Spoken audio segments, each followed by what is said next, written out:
When a young woman aged out of the system and inherited a property everyone called worthless, she thought it was the final joke in a long, sad story. But what she discovered sealed in the cellar would change not just her life, but the fate of the entire town. If you've ever felt like you were starting from zero, with nothing but a key to a place you weren't sure was even yours, then this story is for you. Hit that subscribe button if you believe in second chances, because we're about to dive into one. The air in the administrative office of the St. Jude's Home for Youth always smelled the same. A sterile mix of lemon-scented cleaner, old paper, and the faint, underlying perfume of institutional despair. It was the smell of my entire life, from age 6 to this very moment, my 18th birthday. Mrs. Gable, the home's director, slid a thin manila envelope across the gray laminate of her desk. Her smile didn't reach her eyes. It never did. "Happy birthday, Alara," she said, her voice as crisp and impersonal as the forms she spent her days signing. "As you know, you are now officially an adult in the eyes of the state. You are no longer our responsibility." The words were meant to sound liberating, I think. Freedom. The thing we all whispered about in our bunks after lights out. But sitting there, under the hum of the fluorescent lights, it felt less like freedom and more like being pushed off a cliff. I had a duffel bag in my room with 2 changes of clothes, a worn copy of a book I'd read 100 times, and $73 I'd saved from odd jobs. That was the sum total of my 18 years. I reached for the envelope. It was surprisingly light. "What's this?" "An inheritance," Mrs. Gable said, a flicker of something, amusement, maybe pity, in her eyes. "From your grandmother, Maeve O'Connell. It was left in trust to be delivered to you on your 18th birthday." My breath caught in my throat. Maeve. The name was a ghost on my tongue. I had only fractured memories of her. The scent of soil and lavender, the rough texture of her hands, a low, humming voice singing a song I couldn't recall. And then, nothing. She dropped me at a county services building when I was 6 and vanished. The official story was abandonment. The story I told myself was that I hadn't been good enough, not worth keeping. For 12 years, that belief had been the bedrock of my world. My fingers trembled as I opened the clasp. Inside wasn't a check, or a savings bond, or anything that looked like money. It was a single, folded piece of paper. A deed. And a tarnished, old-fashioned iron key. Mrs. Gable leaned forward, peering at the document. "It's a property," she said, stating the obvious. "Lot 7, Briarwood County. Looks like about a 1/4 acre of land and a structure. The state has been paying the property taxes out of a small fund she left for that purpose. The fund is now empty. The taxes are due in 90 days. If they are not paid, the county will seize the property and auction it off." She sat back, the air of finality settling around her. "The letter from the solicitor says the back taxes amount to about $500. If you sign this waiver, the state will handle the sale. After administrative fees, you might get a few $100s. Enough for a bus ticket and a month's rent at a boarding house, if you're lucky. A few $100. The sensible choice. The responsible choice. But my eyes were fixed on the key. It was heavy in my palm, its teeth worn smooth with age. It was the only thing my grandmother had ever given me. A key to a place I'd never seen. A place that was mine. "Where is it?" I asked, my voice barely a whisper. Mrs. Gable sighed, a puff of weary impatience. "It's a rural route, miles outside a town called Black Creek. According to the county assessment, the structure is uninhabitable. Value of the land is negligible." "It's scrubland, Alara. Worthless. Worthless." The word hung in the sterile air between us. It was a word I knew well. It had been stamped on my file, whispered by other kids, reflected in the tired eyes of caseworkers. I was a child of the system, a rounding error in a budget. Worthless. And now my inheritance was the same. It was almost poetic, a dry, bitter kind of humor that only life in a place like this could teach you. "I want to see it," I said. The words surprised me as much as they did her. Her perfectly plucked eyebrows rose. "Don't be sentimental. It's a ruin. Take the money. It's the smart move." But it wasn't about being smart. It was about the key in my hand. It was about the ghost of a woman named Maeve. For 12 years, I'd had a story about her, a story of rejection. This property, this ruin, was a different story. I didn't know what it said yet, but I knew I had to be the one to read it. "No," I said, my voice firmer now. I folded the deed and slid it back into the envelope, my knuckles white. "I'm not signing anything. It's mine. I'm going to see it." Mrs. Gable stared at me for a long moment, then shrugged, the gesture washing her hands of me and my foolish decisions. "As I said, you're an adult now. Your choices are your own." She stood, signaling the end of our meeting, the end of my childhood. "Your bus ticket voucher is at the front desk. You have until 8 a.m. tomorrow to vacate the premises." I walked out of her office, the envelope clutched in my hand like a shield. Back in the dorm, the other girls who were close to aging out watched me pack. One of them, Sarah, who had been my reluctant roommate for 3 years, picked up the iron key from my neatly made bed. "What's that?" she asked. "An inheritance," I said, trying to keep my voice even. "No way! You get money?" "A house." Her eyes widened. Then she saw my face, and her expression shifted to pity. "Oh, one of those inheritances. My cousin got one. A trailer full of black mold and feral cats. She had to pay to have it demolished." She tossed the key back on the bed. It landed with a dull thud. "Sell it, dummy. Take the cash." Everyone's advice was the same. The system, the lawyer, my peers. They saw a liability, a burden, a worthless piece of land attached to a worthless girl. But as I zipped my duffel bag, the key felt different to me. It wasn't a burden, it was a question. And I was going to find the answer. The next morning, I walked out of St. Jude's for the last time, the rising sun casting a long shadow behind me. I didn't look back. There was nothing there to look back at. The bus ride was a journey through worlds.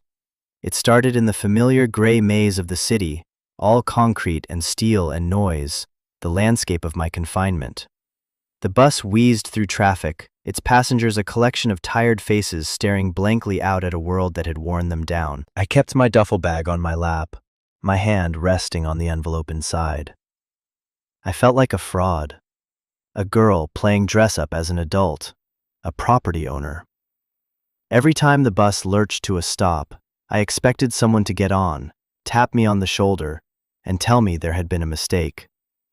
After an hour, the city began to fray at the edges. Strip malls gave way to smaller businesses, then residential streets, then scattered houses with actual yards. The concrete softened into asphalt, then gravel shoulders. Trees started to appear, first as lonely, defiant things in concrete planters, then in proud, dense clusters. The sky widened. I had spent my life walled in, and the sheer expanse of open space was both exhilarating and terrifying. It felt like I was losing my bearings, like the world was too big and I was too small to find my place in it. The other passengers thinned out, getting off at small towns with names like Hopewell and Miller's Crossing. Soon, it was just me, the driver, and an old man in overalls sleeping in the back. The bus turned onto a 2-lane highway that cut through rolling hills and thick forests. The scenery was beautiful in a way that made my chest ache. It was a world I had only seen in pictures, a world that felt like it belonged to other people, people with families and histories and homes that weren't scheduled for demolition. I must have fallen asleep because the driver's voice jolted me awake. "Black Creek, miss. This is you." I scrambled to my feet, grabbing my bag. The bus hissed to a stop in front of a single building that served as the town's general store, post office, and bus station. I stepped out, and the bus pulled away with a sigh of air brakes, leaving me in a cloud of diesel fumes and a profound, ringing silence. Black Creek wasn't so much a town as a suggestion of one. The store, a gas station across the street with a single rusty pump, a small church with a leaning steeple, and a handful of houses scattered down the road. That was it. A cold wind swept down from the surrounding hills, carrying the scent of pine and damp earth. It was a lonely smell. I went inside the store. A bell tinkled above the door. The air inside was warm and smelled of coffee and sawdust. A man with a thick gray beard stood behind the counter, polishing a glass display case. He looked up as I entered, his eyes giving me a quick, thorough once-over. The kind of look that said, "You're not from around here." "Help you?" he asked, his voice a low rumble. I'm looking for a property," I said, my voice sounding small and thin. I pulled out the deed. Lot 7. It belonged to Maeve O'Connell. The man's friendly demeanor tightened almost imperceptibly. He stopped polishing the glass. "Maeve's place," he said, the name tasting strange in his mouth. He looked at me again, harder this time. "You her kin?" "Her granddaughter." He grunted, a non-committal sound. He pointed a thick finger out the window. "Go about 3 miles down that road. Pavement ends, turns to dirt. Follow the dirt road another mile or so. You'll see a rusted-out mailbox with a faded O on it. That's the path. The cabin's set way back from the road. Can't see it from there." He paused. "Hasn't been anyone up there in a long time. Over a decade." "I know," I said. "Thank you." I bought a bottle of water and a bag of pretzels, feeling his eyes on my back the whole time. Outside, the wind felt colder. 3 miles. It didn't sound far, but with my duffel bag digging into my shoulder and the unfamiliar weight of the silence, it felt like a pilgrimage. The walk was grueling. The pavement gave way to a cracked, potholed road, and then, just as the store owner had said, it turned to dirt. The woods pressed in on either side, tall, dark pines that blocked out the afternoon sun. The only sounds were the crunch of my boots on the gravel, the cawing of crows, and the frantic beating of my own heart. This was it, the edge of the world. My world, anyway. I almost missed the mailbox. It was half swallowed by overgrown bushes, tilted at a drunken angle. The O was barely visible beneath a layer of rust and grime. A narrow, almost invisible path led into the trees. It was more of a deer trail than a driveway. Taking a deep breath, I pushed aside a thick branch and stepped onto the path. I stepped into my inheritance. The path was choked with weeds and fallen branches. I stumbled several times, the duffel bag throwing me off balance. After about 100 yards, the woods opened into a small, circular clearing, and I saw it. Mrs. Gable had called it a structure. The store owner had called it a cabin. Both were generous. It was a shack, a small, square building made of dark, weathered wood, with a sagging porch and a roof that dipped ominously in the middle.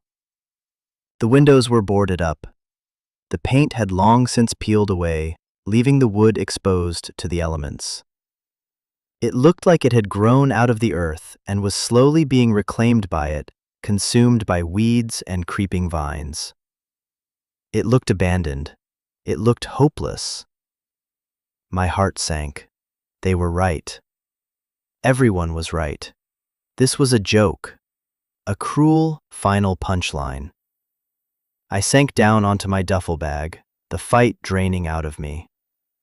The silence of the clearing was absolute. I was completely and utterly alone. For a moment, I let the despair wash over me.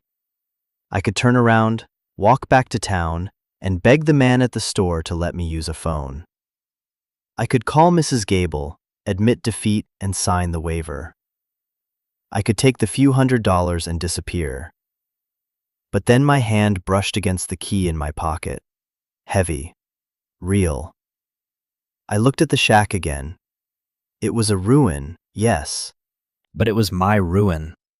It was the only thing in the entire world that was mine. Slowly, I got to my feet. I walked up the 3 rickety steps to the porch, which groaned under my weight. The front door was swollen in its frame, a padlock crusted with rust hanging from the latch. My key wasn't for this lock. This was a newer addition. I peered through a crack in the boards covering a window. I could only see darkness. I circled the cabin. The foundation was made of rough-hewn stone.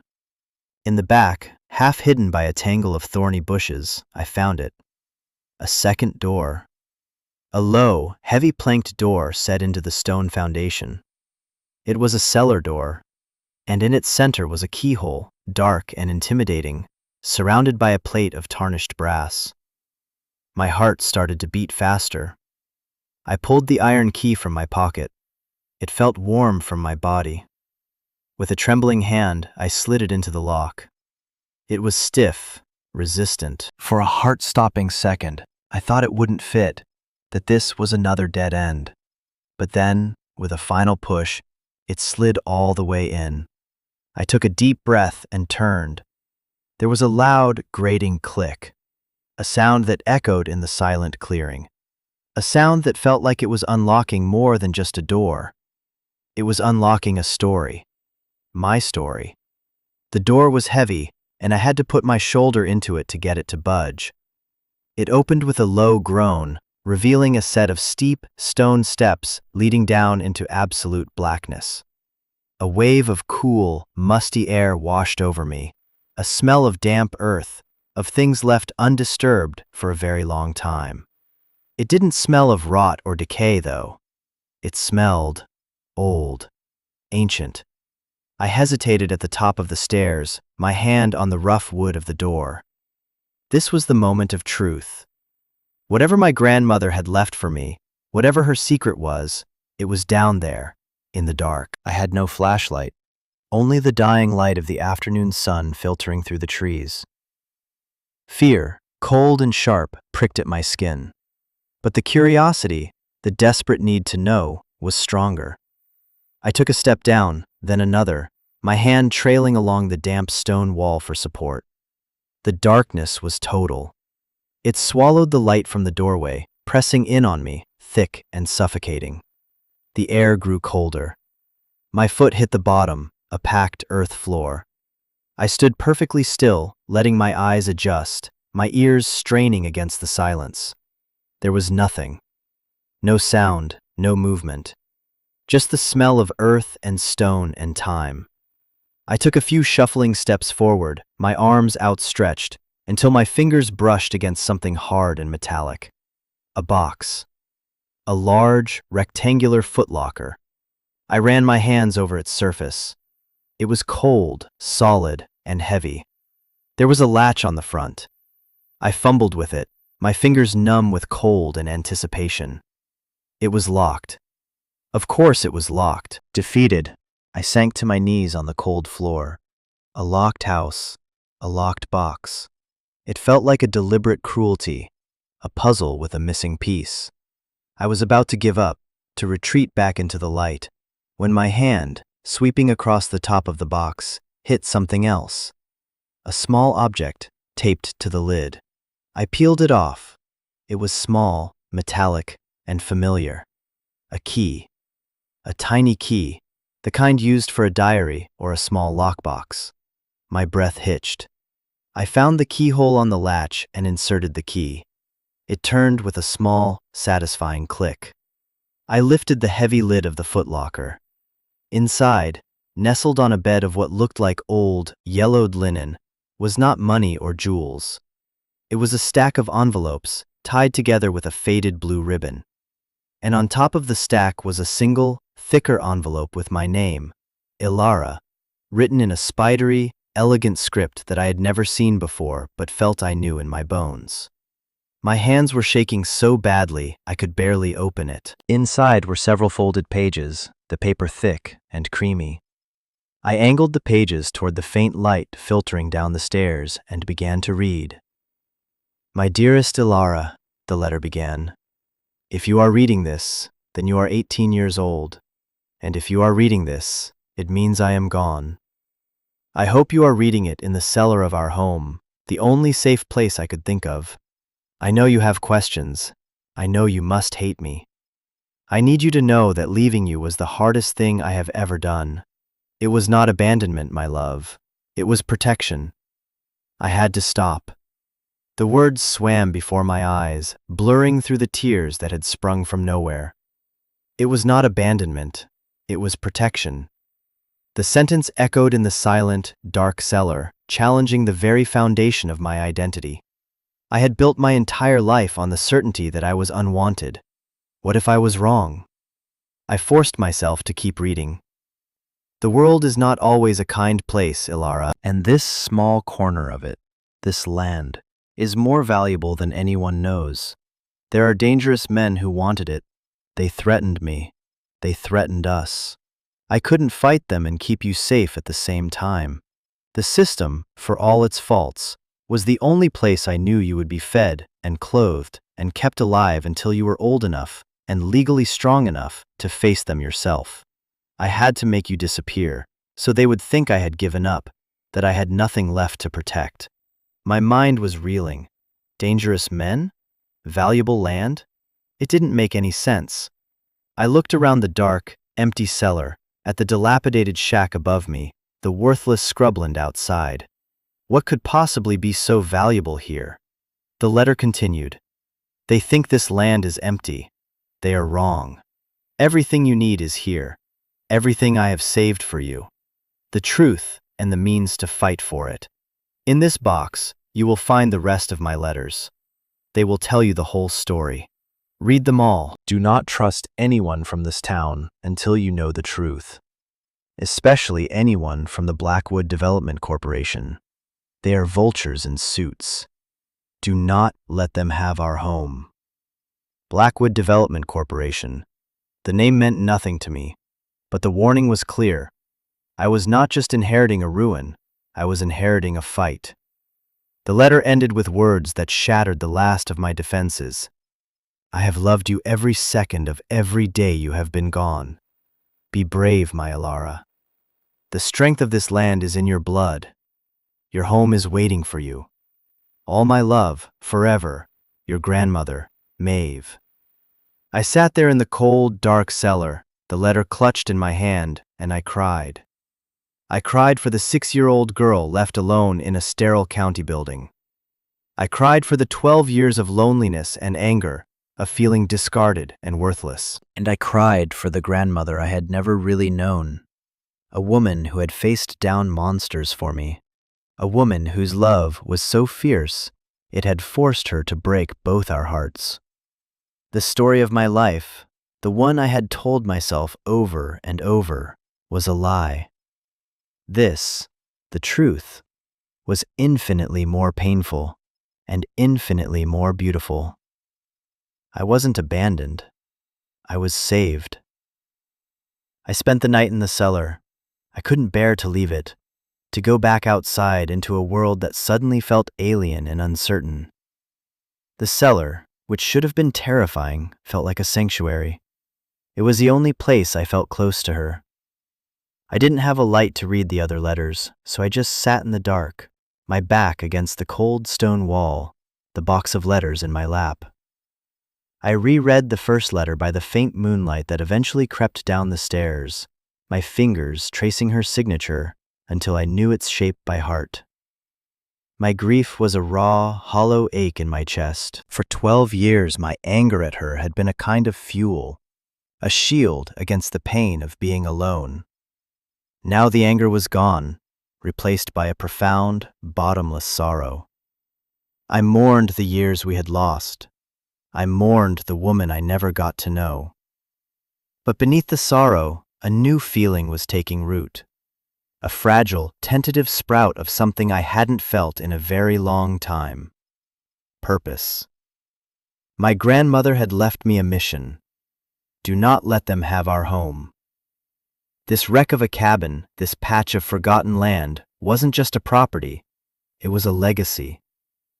It was the last piece of her, and she had trusted me to protect it.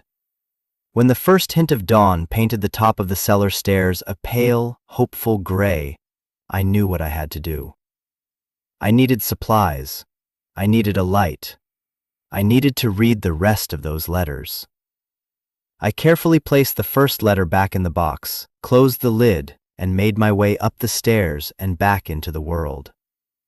The morning air was crisp and clean. The clearing didn't look as hopeless in the soft light of dawn. It looked patient, waiting. I found my duffel bag where I'd dropped it and started the long walk back to town. The journey felt different this time. My steps were lighter. I wasn't a lost girl stumbling toward a dead end anymore. I was a granddaughter on a mission. When I walked back into the general store, the bell tinkling, the same bearded man was behind the counter. He looked up, and his expression was one of genuine surprise. I guess he hadn't expected to see me again. "Back so soon?" he asked, a hint of curiosity in his voice. "Decide to sell after all?" "No," I said, my voice clear and steady. "I'm staying."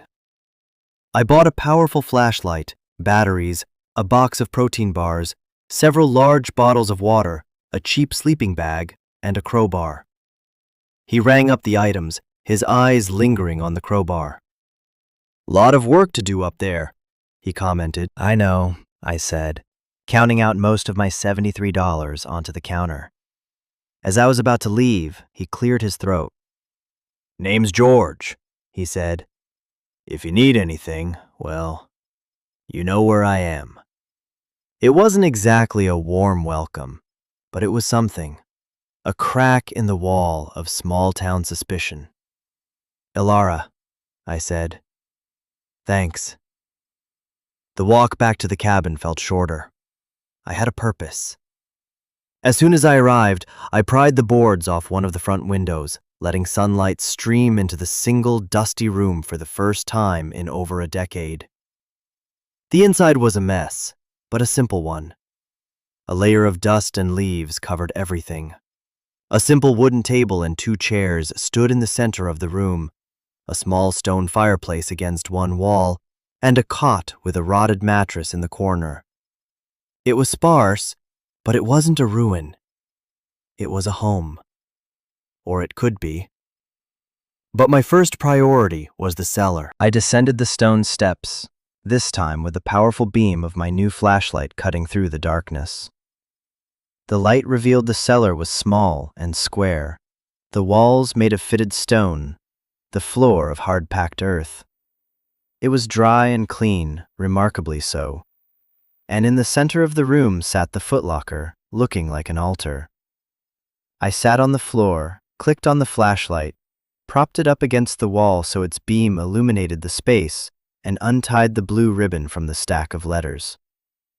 I laid them out in order by the dates written on the envelopes. There were 12 of them, one for each year I had been gone.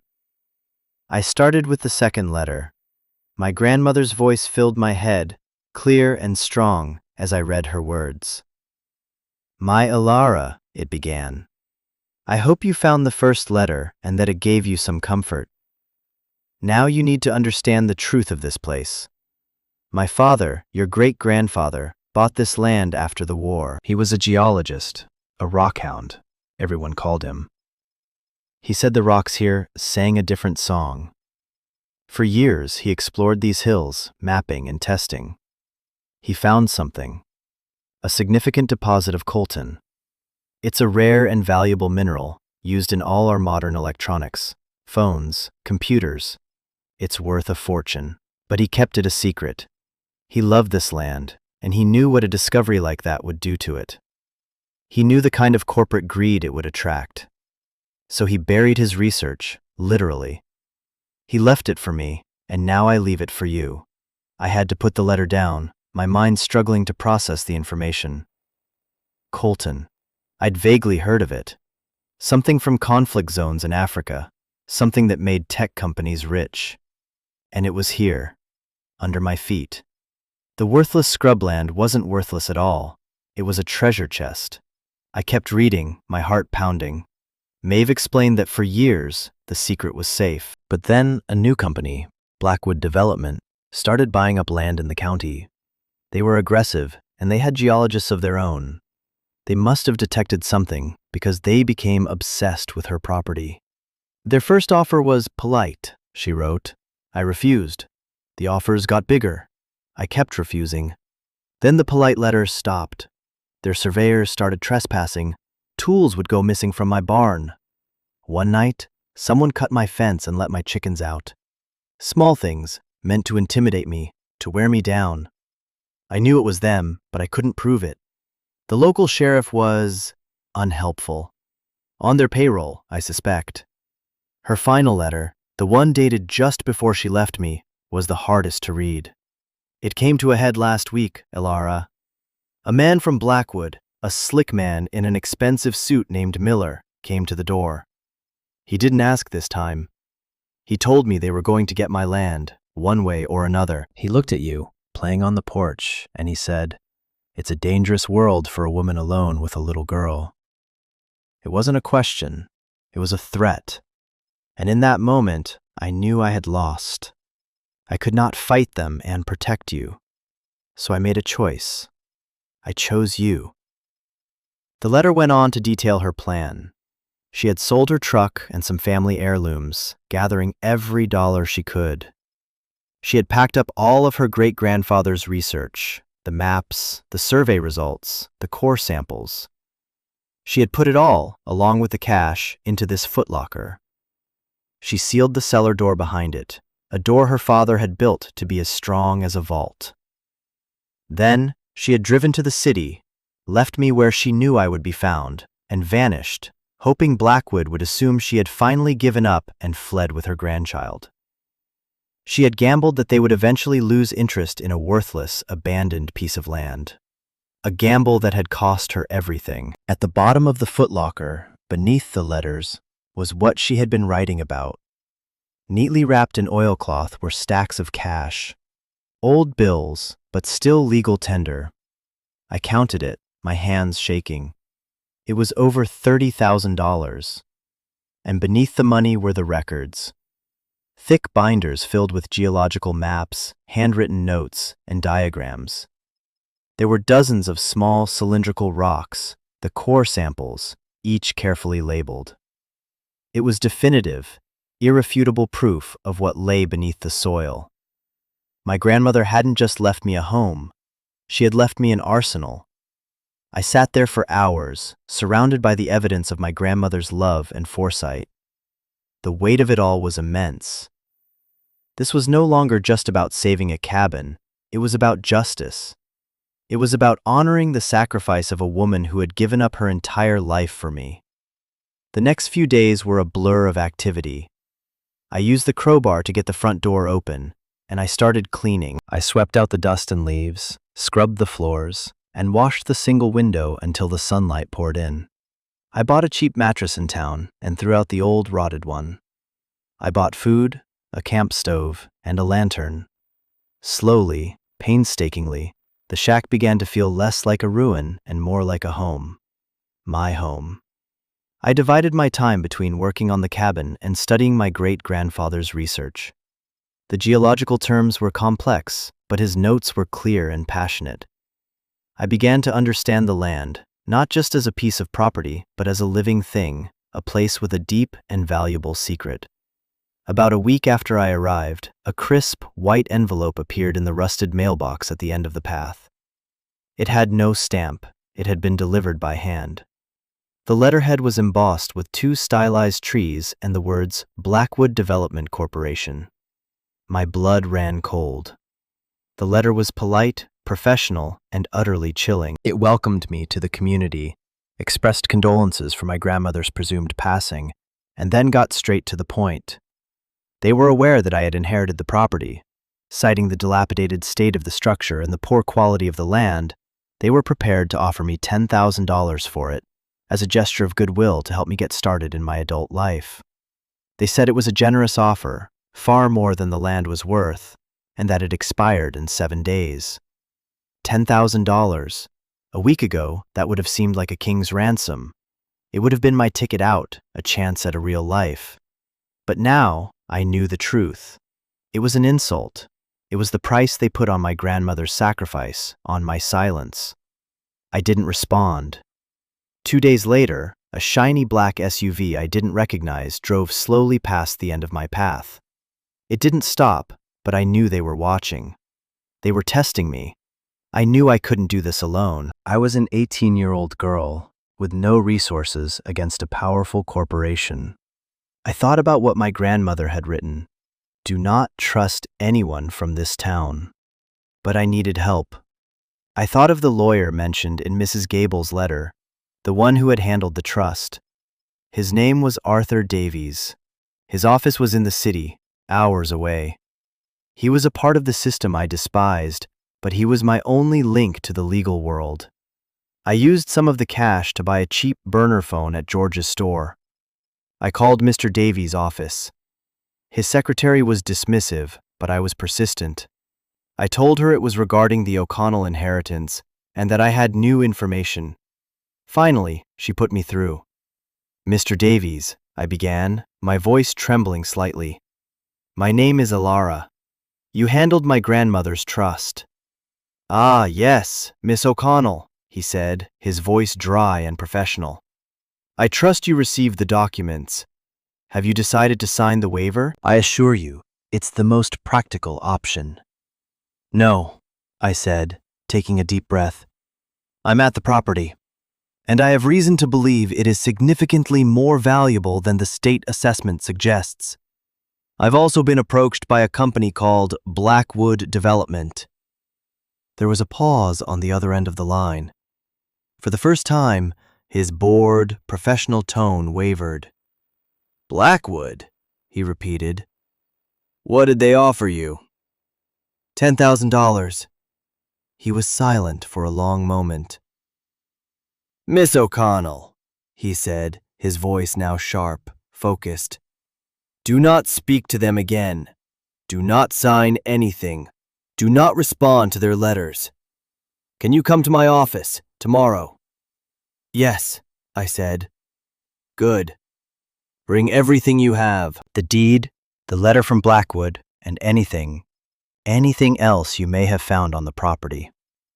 The next morning, I packed a small bag with the burner phone, the deed, the Blackwood letter, and, most importantly, one of my great-grandfather's binders of research and a few of the core samples carefully wrapped in cloth. I left the cash and the rest of the research hidden securely back in the footlocker in the cellar. I caught the early bus back to the city, the journey a mirror image of the one that had brought me here. But this time, I wasn't running from my past. I was fighting for my future. Mr. Davies' office was in a tall glass building that scraped the sky. It was the kind of place designed to make you feel small and insignificant. But as I sat in the plush leather chair opposite his large mahogany desk, I didn't feel small. I felt the weight of my grandmother's legacy behind me. He was an older man, with thinning gray hair and tired eyes behind thick glasses. He looked at me with an expression of weary skepticism. He probably thought I was a delusional kid chasing a fantasy. Without a word, I opened my bag. I placed the deed on his desk. Then the letter from Blackwood. He read it, his lips tightening into a thin line. 10,000, he muttered, for a worthless piece of land. He looked at me. What else do you have? I placed the binder on his desk. My great-grandfather's geological surveys, I said, and these. I unwrapped the core samples and placed them carefully on the polished wood. He opened the binder. He stared at the first page, a hand-drawn map of the property covered in symbols and calculations. He flipped through the pages, his eyes widening. He picked up one of the core samples, holding it to the light, turning it over and over in his hands. He was a probate lawyer, not a geologist, but he was smart enough to recognize authenticity when he saw it.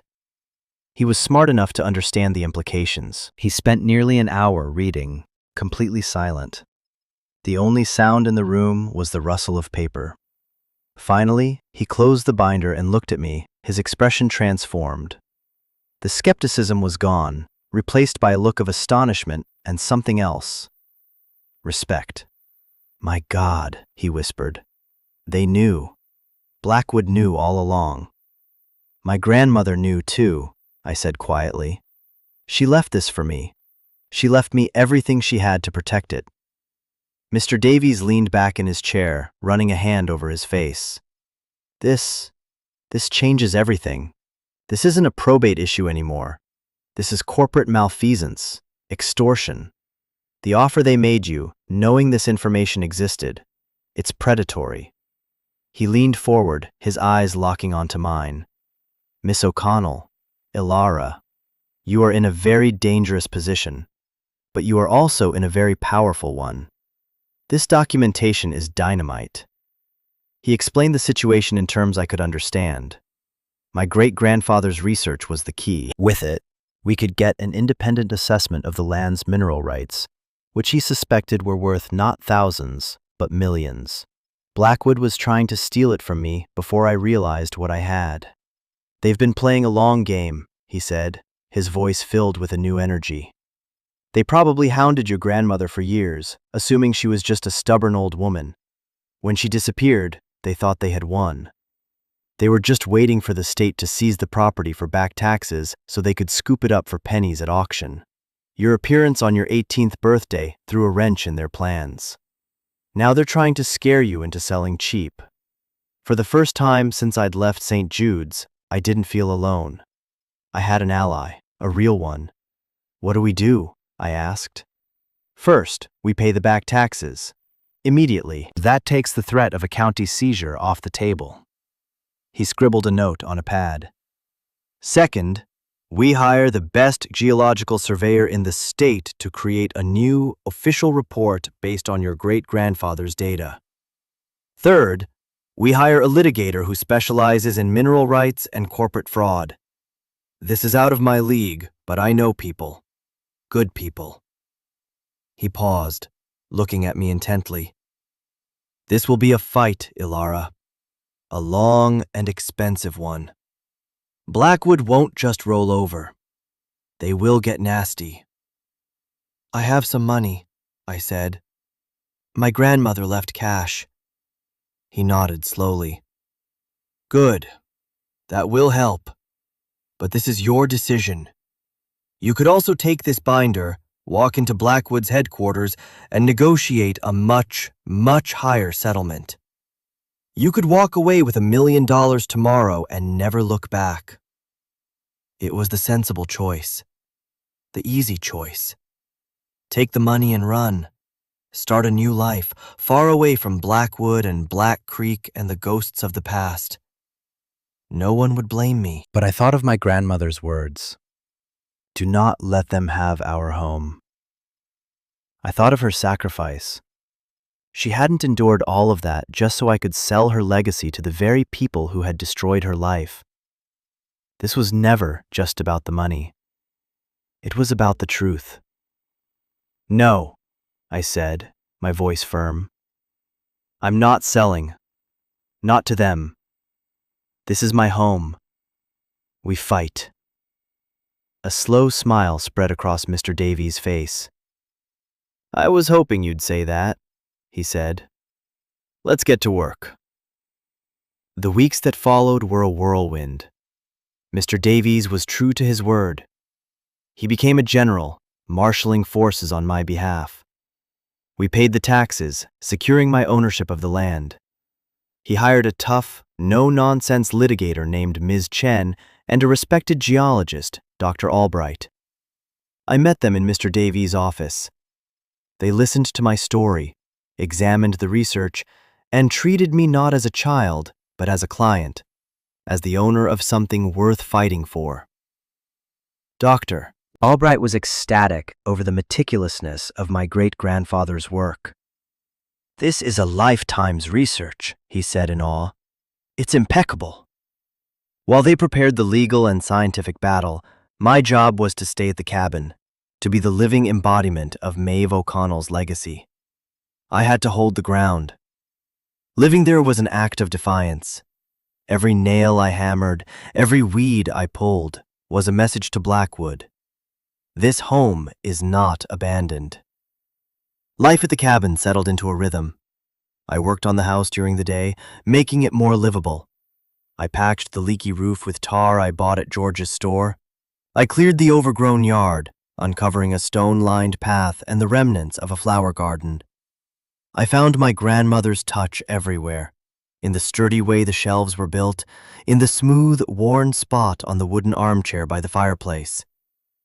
I was not just fixing a house. I was reconnecting with her. The town was slowly, cautiously opening up to me. George, the store owner, would save a newspaper for me every day. He started asking questions, not about the property, but about me. What was I reading? Did I need anything from the next town over? I learned that his wife had passed away a few years ago, and that he ran the store with his son. Simple things, the beginnings of a community. Blackwood didn't stay quiet. Their campaign of intimidation escalated. The shiny black SUV was a constant presence at the end of my road. One morning, I woke up to find a dozen no trespassing signs, professionally printed with the Blackwood logo, hammered into the trees along my path. It was a petty, aggressive move meant to unsettle me. I took the signs down, stacked them neatly, and left them by the mailbox. A few days later, a man in a suit, the same man my grandmother had described, I was sure, walked up my path. He stopped just at the edge of the clearing, not stepping onto what was clearly my yard. "Alara O'Connell?" he called out. He was handsome, with a slick smile that didn't reach his cold eyes. I stood on my porch, the crowbar I'd been using to pry up a rotten floorboard still in my hand. I didn't say anything. "I'm Robert Miller, from Blackwood Development," he said, his voice smooth as oil. "I just wanted to talk, neighbor to neighbor. We made you a fair offer. I think you're being poorly advised. You're a young girl, all alone out here. This is no place for you. Let us help you. We can offer you $20,000, a fresh start." The offer was an insult. The tone was a threat cloaked in concern. I thought of my grandmother facing this man, this predator, with me as a small child at her side. A cold, hard anger solidified in my gut. "This is my home," I said, my voice low and steady. "It's not for sale. You are trespassing. Leave now, or I'll call the sheriff." His smile faltered. He saw something in my eyes he hadn't expected. He saw Maeve. He saw a fight. He gave a short, humorless laugh. "You'll regret this," he said, then turned and walked away. The threat hung in the air long after he was gone. But it didn't scare me. It galvanized me. That night, I called Ms. Chen and told her what had happened. She was furious. "That's witness intimidation," she said. "Stay put. We're ready." The next day, the storm broke. Ms. Chen filed a massive lawsuit against Blackwood Development on my behalf, alleging a history of harassment, predatory acquisition tactics, and fraud. We weren't just defending my land. We were attacking their entire business model. The lawsuit, backed by Dr. Albright's preliminary report confirming my great-grandfather's findings, was a bombshell. The story was picked up by a regional newspaper. "Orphan girl fights corporate giant over worthless land," the headline read. My quiet life was over. Reporters started calling George's store, asking for me. I didn't speak to any of them. My fight was in the courtroom, not the papers. Blackwood's lawyers responded with denials and delays, but the damage was done.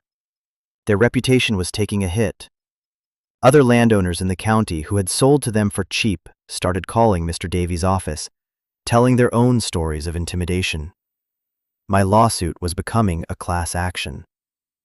The fight is far from over. The legal battle will take months, maybe years. But something has fundamentally changed. I am no longer a victim of my circumstances. I am the caretaker of my grandmother's legacy. I have a home, a purpose, and a team of allies who believe in me. I spend my evenings now by the fireplace, reading my grandmother's letters again. Not for information, but for her voice, for her strength. This little cabin, once a symbol of my worthless inheritance, is now my fortress. The land is not just dirt and rocks, it's the repository of my family's history, of a love so powerful it could reach across a decade of silence. The other day, George from the store drove up my path. He brought me a hot casserole his daughter-in-law had made. He stood on my porch, looking around at the clean yard and the patched roof. "You've done good work here, Lara," he said, his voice gruff with an emotion he was trying to hide. "Your grandmother, she would be proud of you." Tears welled in my eyes. It was the kindest thing anyone had ever said to me. I know now that an inheritance isn't about the money or the land. It's about the story that's passed down to you. For years, I thought my story was about abandonment, but I was wrong. My story is about a hidden love, about a quiet strength, and about the home that was waiting for me all along. I was mocked for my tiny inheritance, but what was sealed in that cellar wasn't just proof of minerals or a stash of cash. It was proof of a grandmother's unwavering love. And that is the most valuable inheritance of all. This journey taught me that the things that look worthless on the surface can hold the most value. It taught me that home isn't a place you're given, but a place you fight for. And that the stories we tell ourselves about our past have the power to trap us or to set us free. If this story resonated with you, if you've ever had to fight for your own place in the world, or rewrite a story you were told about yourself, let me know in the comments below. I read every one, and I believe our stories are how we build community. You are not alone in your fight. And if you want to follow the rest of this journey and hear more stories about finding strength in unexpected places, make sure you subscribe to the channel. Thank you for listening.